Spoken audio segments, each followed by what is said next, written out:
right, let's get things underway. It is main event time. Podium waiting for 5 drivers to step in, and they, of course, P1 step, waiting for our first race winner of the 28th running of the Kart USA SuperNationals. Michael McGoy starting on the pole for Ryan Perry Motorsports in the 860. See what Michael can do today. Dean Hugendorn, third in the World Championships, the MPG Motorsports driver of the 867, ready to roll off from the outside. World champion Noah Baglin is going to start in the third spot, and he had a Supernationals title to a fantastic 2025 season. Gia Matteo Rousseau for Racing Edge Motorsports will be on row number 2. John Antonino makes it 3 MPG drivers in the top 5 alongside Travis Pettit from RPG. Then they got Nicholas Orbezo and Ben Abernethy in row number 4. Luca Popescu and Nathan Golseth round out your top 10. Outside the top 10, looking for a big start to this race, Alexis Bergeron for Speed Concepts Racing starting 11th alongside the Kart CRG USA driver David Ybarra. It'll be Braden Wagner for Formula Works in the GFC starting 13th alongside the Canadian Leonardo Saravalli for REM. Look at Eli Steinbrook for Orsolon Racing starting 15th. Jackson Porter with work to do from 16th for Speed Concepts Racing. Tyrone Kemper Jr. We've seen some strength out of that driver. Jay Kostecki, they're going to make up row number 9. And then Benja for Hernandez and Tristan Murphy back there in 20th. Had to fight all week long. Keep an eye on Tristan Murphy trying to come together. Same goes for Valentino Santillan and Teo Salameo.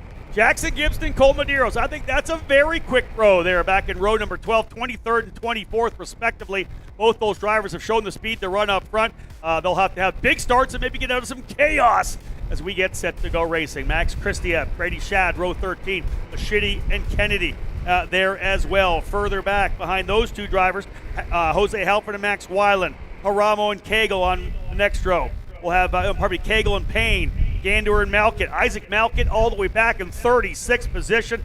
My goodness, there's the rest of the field there for you. And time to go racing, ladies and gentlemen. 22 laps of competition. Super Sunday main event is green, green, green. Away we go. McGoy will lead him into turn number 1.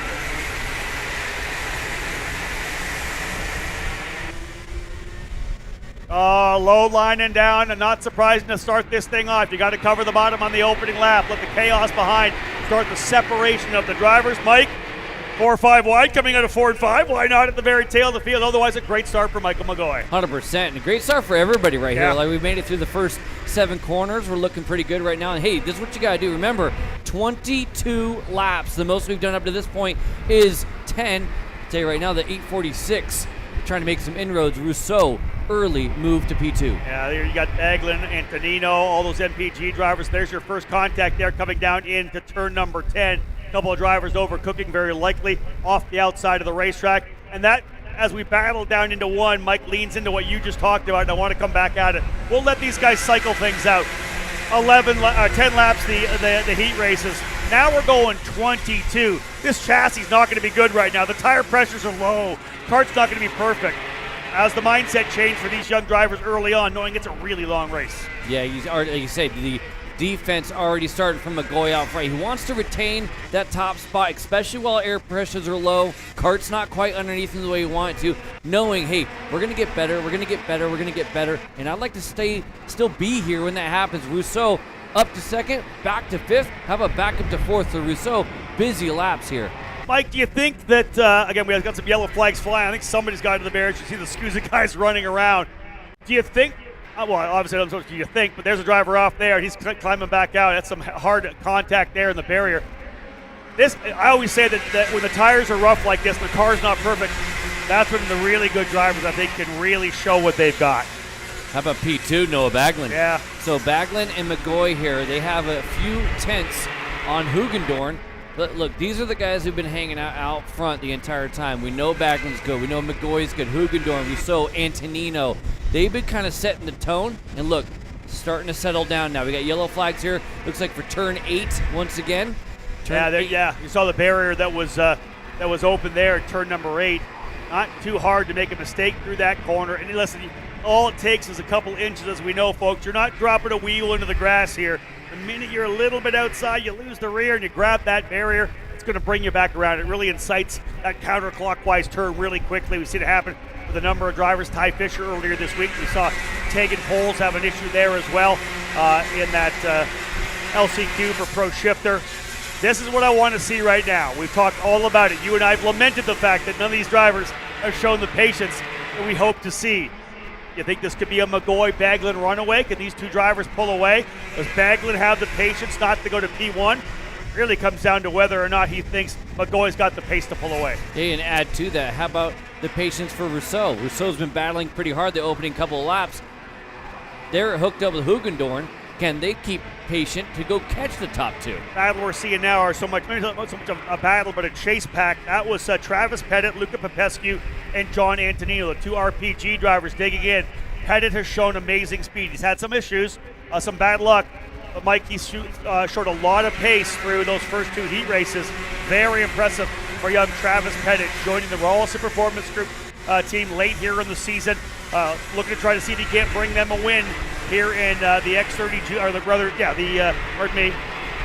KA100 junior category. I can't remember what class we're in now here in KA. He's looked very, very good. It's whether or not they can find the pace here midway through the run. Yeah, and good news for the drivers right behind him. Pettit's actually the fastest driver on the circuit, kind of punching a hole and bringing along with him Luca Popescu and John Antonino. But they are going to need to find a little bit more to keep digging and go find the front group that are still a good ways up the road. Mike, I like to check in every once in a while here on the chat on the Kart Chaser YouTube channel. A number of guys were talking about, I remember you brought up the fact that the wind was in their face. They were talking about aerodynamics. And of course, as we know, all the manufacturers coming out with new driver fairings with, the air directional vanes. I don't know that there's a lot of aerodynamics involved in karts. It's there, obviously. The karts are designed to have the bodywork being, with some level of aerodynamics, but you're not going to get what you would on a Formula car. More so, I think, when you're talking, Mike, about that wind that's pushing in their face, it's not so much the aerodynamics, but the heightened effect of the draft being able to get in. Because draft, you can't argue that draft doesn't play a role in karting. Maybe not aerodynamics, but they're going to get that better look when they're coming down that straightaway with the wind in their face, that pop out potentially to go to the inside. Yeah, and when you're behind somebody, you can hear the difference too, just that little bit of that wind noise difference. There's no doubt that you take a little bit of that restriction away, and it's going to make you go a little bit better. As we're circulating lap number 7, still only a third of the way through this thing. I was going to say, I'm trying to pace myself as well. We are early on. We got lots of racing for you here. A full afternoon. We're past the, of course, noon hour here in Las Vegas, 12:50 local time. Again, hello to those of you. Good afternoon, good evening, and very likely good morning to some of you as well who are tuning in here on Kart Chaser to watch your favorite driver race here in the 28th running of the SuperKarts USA SuperNationals. Fantastic opening ceremonies, the band, all the drivers coming out with the race suits on, the colors of the event. I absolutely love it. Of course, a couple of Hall of Fame inductees this year. Again, the in memoriam for the three fine gentlemen that we lost this year. And you think about that when you come to a race like this, right? It's a celebration of the race. There's a lot of pressure. Again, a lot of anxiety for the event itself. But for me, coming here now for the 28th year, a lot of it is about, celebrating the sport when we come here. It's been a great year. We've lost some great people, but we've seen a lot of development from some young drivers as well. No, exactly. I mean, this sport's it's a huge family, right? Is. Everybody, we're all in it together at the end of the day when it comes to coming out here going racing. We're fierce competitors, but you always wish for the best, especially away from the racetrack and things like that, no matter what. And then you get a chance to see everybody, once a month, once every couple of weeks for some people, every week. That's it. Right? Let's dive back into this right now because you see the leaders pulling away, McGoy and Baglin, but the drivers behind are lining things up. Rousseau has gotten by Hugendorn, and that next group with Pettit, Antonino, and Popescu have closed right back up. So this is 3rd, 4th, 5th, 6th, and 7th. Antonino taking his first step. He gets by Luca Popescu up into the 6th position. Antonino's been a driver who has shown the pace to win heat races, run up front. We've talked about the pressure. There's a move to the inside. Hugendorn going back by Rousseau. Here's my thought. How long do you do this when you see those guys out front? It's over a second now, the lead. Like now we're battling here for 3rd spot. I understand you want to get to the front of this group. Everybody thinks they're the guy that can lead the train to the leaders. But McGoy and Baglin lining up like this could be a one-on-one battle. We're 8 laps down, 14 to go, Mike, but my goodness, they're battling for third. You see Pettit right there came out of turn 3 training. He's like, let's go. And the thing is that Rousseau passed Hugendorn. Hugendorn's like, no, I'd like to have it back. And then Rousseau's like, no, seriously, I want to be the leader. Now we're going to do this right here. Okay. This can spell the end of your opportunity. If we're going to go defensive and we haven't even hit the halfway point, what are we doing? We're going for third now and not go for the win? I feel like I could almost call it right now. They are literally fighting for third spot. Look at the same thing. Hugendorf's like, go forward, focus, come on. Yeah, Antonino's just beside himself with that kind of scenario. Look, he's made his way up there. Now what we have to have is a little bit of working together. If Rousseau is going to resign himself to holding on instead of go get it, it's not going to last very long with this group. The interesting thing is the outlier of that group is Rousseau, right? He's the only driver there from the Racing Edge Motorsports crew. You got 2 drivers from MPG Motorsports and Antonino and Hugendorn, 2 drivers from RPG and Popescu and Pettit, but they've just welcomed David Ybarra, Braden Wagner, and Nico Orbezo back into the fight. It's now, 7 drivers in that group. And that's a great point you just made. Look, Antonino looks over the shoulder. He sees Baglin, MPG. Let's go. Baglin's smart enough. He could do it. Didn't have the combination to do it before. If they get a little bit of space from Rousseau, if Rousseau goes defensive right here, this could be it. There's defense from the A46. Is that enough exit speed for the top 2? This could be the beginning of the switch. I 100% agree. I said when I was kind of showing up those team guys that were there, which ones are going to work together. And right now, there they are. Antonino in 3rd, Hugendorn in 4th. Rousseau trying to see if he can't get up there, but Popescu now has made a move by Pettit. So move Popescu into the challenge position to try to go on Rousseau. But if these 2 drivers keep running the racing line, which I think they will, these 2 MPG drivers are going to hook up. Now, I'll say what this means. Although they're not together, that's MPG 2-3-4. Baglin, Antonino, and Hugendorn, but it is a 4.2 second lead. You don't even see McGoy and Baglin. We're at the halfway point. 11 laps down, 11 to go. I'm going to call it. We got a 2-driver battle for the race win, McGoy and Baglin. We'll check back in with them momentarily, but right now Antonino and Hugendorn are pulling away. I don't think they've got anywhere near enough pace to reel in that kind of a lead. It's 4 seconds. There's the lead. Folks, 2-driver fight for the race win in KA100 Junior. Yeah, 100%. I think I was calling out Baglin instead of Hugendorn. Yeah, it's Hugendorn's the other MPG driver that's hooked up with Antonino, and you called it exactly right. It's going to be now a fight for 5th because Rousseau taps the helmet. He wants some love. He's not going to get it because I think all these and there's a big rough up there for Pettit. I think that was 802 on the outside. This is the fight right now for the final 3 spots of the podium, folks. I'm telling you that right now because they have checked out. This is done. And in fact, it's really going to be the fight for the final spot of the podium because we got Antonino and Hugendorn working together. The leaders up front are going to work together because they pulled away, and they know not to do that. Got the 2 MPG teammates, Antonino and Hugendorn. They're just going to work together right now to pull away. They've probably understood behind the wheel, sadly, that they're not going to be able to catch those leaders unless they really start fighting. Baglin's not going to want to do it. He's more than happy to sit with McGoy and fight it out over the last couple of laps. We're really down for the last position on the podium, essentially. Yeah, that's absolutely going to be watching. You saw on the straightaway there, look over the shoulder for Hugendorn. Nice, and it wasn't a quick one. It wasn't like he was worried about it. Just a quick look over the shoulder, contact right there. These guys are fighting tooth and nail, but this is all further back. We're talking about Rousseau right there. He's the one who kind of set the tone for everything third on back. And with that defensive maneuver, trying to keep what I have instead of go get it, everybody else, like I said, they weren't going to wait around for it. They made sure they got loose. Yeah, 100%. This is how this thing is playing out. And I'll tell you this, Mike, we've talked about it throughout the weekend. I would not be surprised to see some other of the drivers looking over the fence and saying, okay, how's this track played out? How is the race unfolded? Knowing what these drivers have done. You need a 2-driver breakaway pretty easy. Quickly, McGoy and Baglin, both those drivers, of course, racing in Europe all year long. Baglin, the reigning world champion in the OK Junior category. Hugendorf finishing in the 3rd spot. Baglin trying to add a SuperNationals win to what's been a fantastic season here in 2025. Battle we're watching right now, Rousseau, Ybarra, Popescu, Pettit. That is 5th, 6th, 7th, 8th. All these drivers scrapping for what would be the final position on the podium. There's your leaders. Let's go back. Spotlight action. I like the patience out of Noah Bagden. I don't think we've seen anybody show this much patience. Don't do it, Noah. Don't you make the move now that we're giving you props. All right, hold there.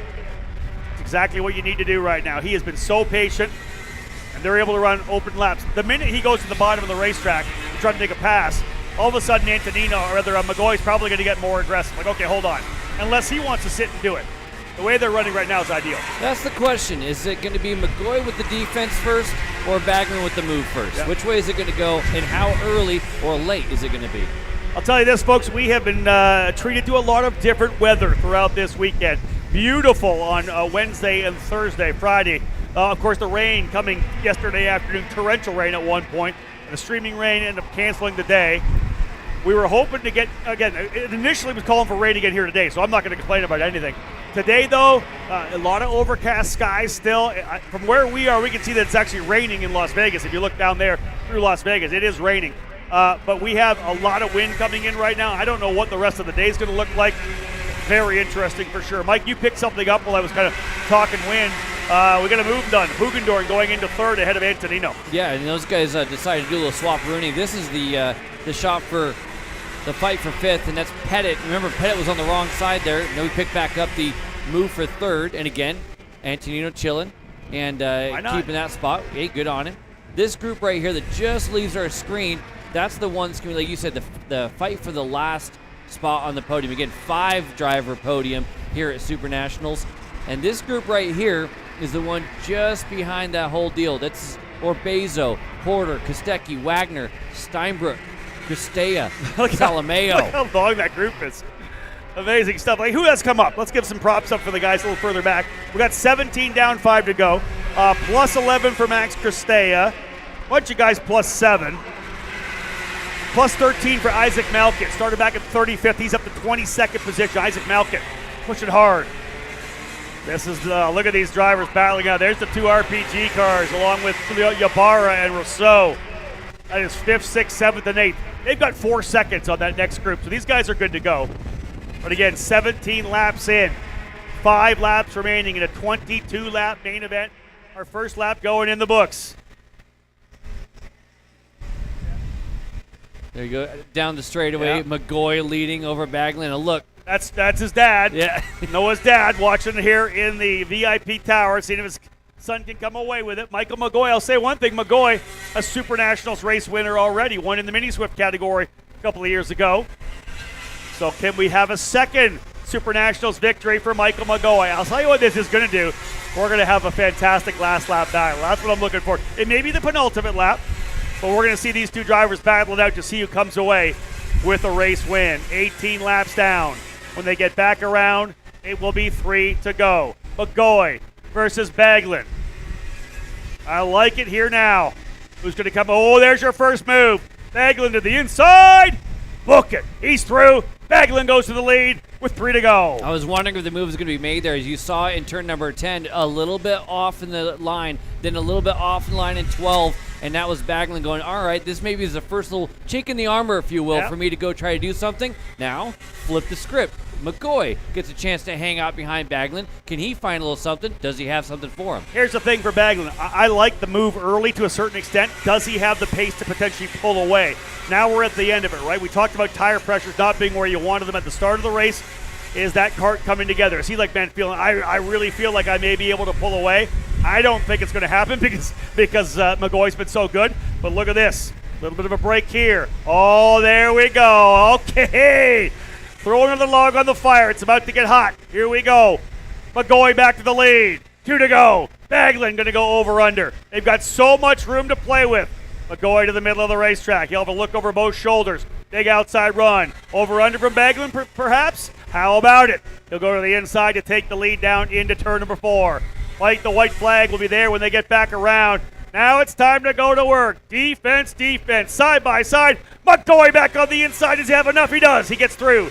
Turn 5. Just clears him as he gets through there. Look at the arrow on the outside. Let's go, Baglin. Oh, come on. Baglin runs the rim. Goes all the way around the outside. White flag will fly next time by. And look at the gap that he's been able to develop on that. He made such a good move around the outside. McGoy gave up a lot with that inside line. How much draft is there going to be? He's still in the conversation. We're going to look at it right here. Coming to the white flag, onto the straightaway. Going to be a big, big duck to try to get as much draft as possible. Look at both drivers trying to get everything, Rob. Yeah, Baglin knows he's got some room. That was a really nice run around the outside. He was able to make that thing stick. That Kart Republic planted down for him. McGoy lost about 0.6 of a second on that one. He doesn't even have to run it up there right now. The battle for the lead on top of the screen there. Here's on the battle for third. That's Antonino versus Hugendorn. Let's keep the fight on top as well. Hugendorn and Antonino going at it as well for P3. I just don't think it's going to be enough for Antonino. Noah Baglin, world champion this year in the OK Junior category. Does he add a Super Nationals victory as well? Think about the drivers who've done it before in Junior. George Russell, one of the drivers, been able to come away with a win. Final corner. McGoy looks to the inside. Our first race winner of 2025, Noah Baglin, world champion and Super Nationals race winner. Baglin wins. McGoy in second. Amazing stuff across the line.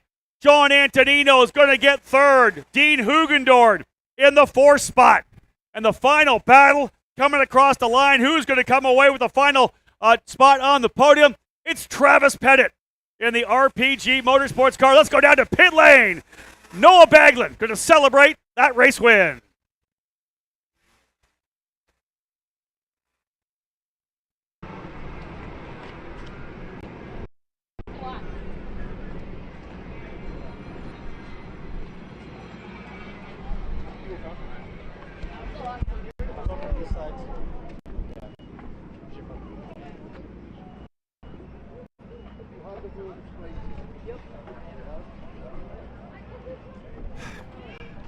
Picking up that audio right there for Noah Baglin. Helmet still on. You know the celebration is going to happen. What a pass around the outside. There's Baglin, McGoy, Antonino, Hugendorn, and Pettit, your top five. Through the scales, folks, he's a world champion, and he's also now a Super Nationals race winner. Noah Baglin scoring the victory in KA100 Junior. An impressive drive for the MPG Motorsports Prema Racing driver.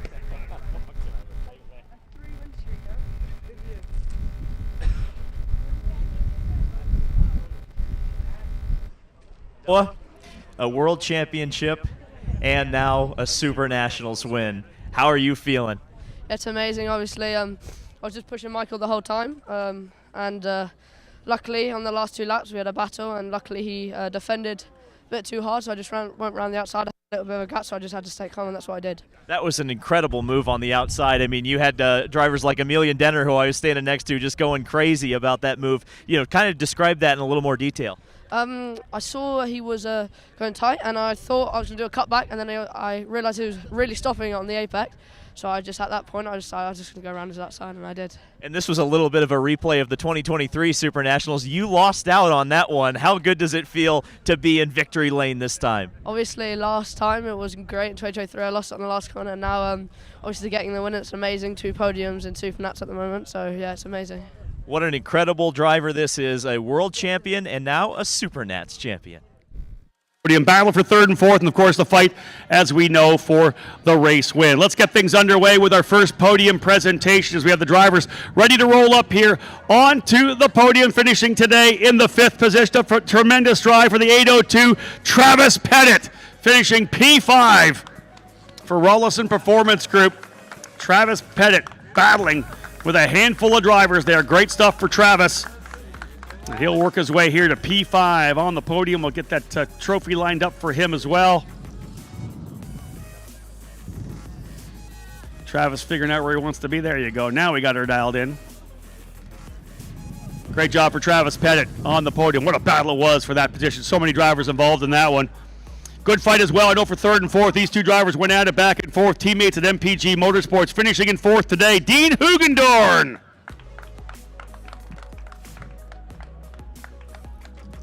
MPG Motorsports Prema Racing for the driver who finished third this year in the World Championship. Dean Hugendorn obviously wanted a bit more, but a strong run into the 4th position for Dean. Now up into the top 3, finishing in 3rd spot, number 890, John Antonino.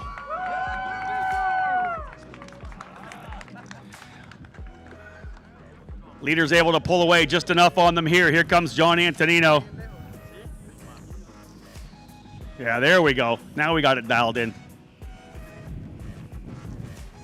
This battle for the lead ran all the way through the race. They were able to check out early and then battle it out amongst themselves. He led the majority of the laps, but just couldn't quite get back by in the final circuit. Finishing in 2nd spot, a former winner here in Mini Swift, Michael McGoy.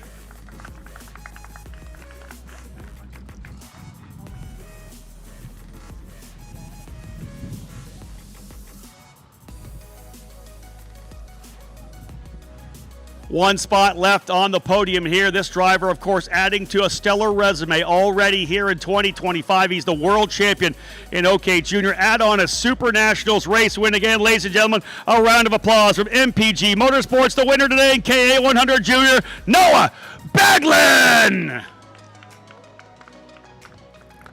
Fantastic drive for this young racer. Baglin showed the patience needed to stretch away from a very competitive field. He and McGoy able to pull away and make it a 2-driver battle. Look at that trophy there for Noah. Awesome stuff. Those trophies up and in the air. Fantastic stuff here for our drivers. Trophies in the air. Ladies and gentlemen, here's my podium for KA100 Junior! So many talented drivers here in this one. Fantastic job. We're going to see a lot of them back as again. We're not going to spray the champagne here, I don't think. These drivers have to wear these suits again. They'll be back at it, of course, in the X30 Junior category.